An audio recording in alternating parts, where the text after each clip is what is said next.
Kad teisingumo yra pakankamai jūsų akimis tiek socialinio, tiek teisės prasme ir kaip spręsti vieną didžiausių problemų? Ne.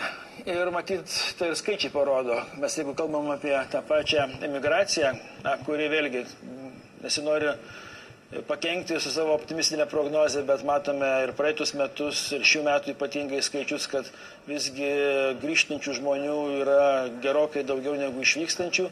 Tai dalis tų žmonių išvažiavo dėl ekonominių priežasčių, bet dalis nusivylė teisingumu. Aš ir neseniai buvau Airijoje, sutikau irgi keletą mūsų Lietuvos piliečių gyvenančių ten, kurie pasakoja istorijas, kurios iš esmės sunku ir patikėti, kad taip galėjo būti. Aš nežinau, ar tai tiesa yra, bet tikrai dabar tą padarysime, pasižiūrėsime tą medžiagą, kokia yra, panagrėsime, bet tai yra, jie iš šalies išvyti dėl to, kad čia nerado teisingumo arba patyrė sistemos netgi tam tikrą persekiojimą. Tokios yra jų nuomonė, bet pareiškimas, kad aš iš Lietuvos išvažiavau, kadangi čia nusivyliau teisingumu, tai yra faktas.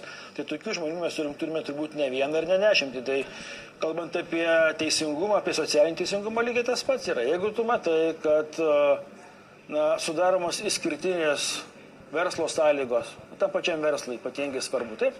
Noras, matyt, pagrindinis yra sąžininga konkurencija.